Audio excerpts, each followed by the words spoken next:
En moins de 30 ans, on a perdu 80% de la biomasse des insectes ailés.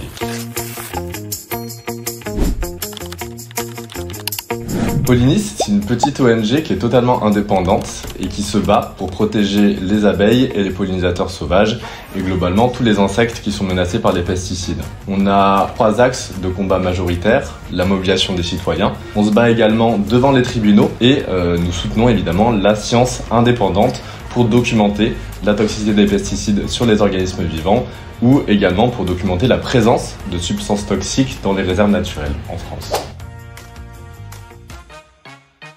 Il y a une étude qui est très importante et qui est sortie cette année dans la revue Nature. Cette étude documente pour la première fois les effets de 400 pesticides sur un grand nombre d'organismes vivants. Elle montre que les pesticides ont des effets toxiques sur tous les organismes non cibles, tous les organismes vivants qui ne sont pas censés connaître les effets toxiques des pesticides.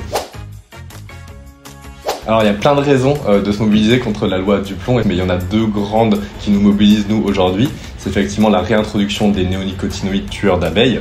C'est un combat qu'on a porté au sein de Pollinis depuis sa création en fait, depuis quasiment 10 ans. Mais il y a également la mise en cause de l'indépendance de l'ANSES qui est censé s'occuper de protéger notre santé et celle de la biodiversité et des écosystèmes. On voudrait mettre en place un comité d'orientation qui prioriserait les autorisations des pesticides. C'est-à-dire que quand on décide d'autoriser un pesticide sur le marché, ce n'est plus la science qui prédomine dans cette décision, mais les intérêts des lobbies et de l'agro-industrie. Aujourd'hui, ce qui nous manque effectivement, c'est le courage politique.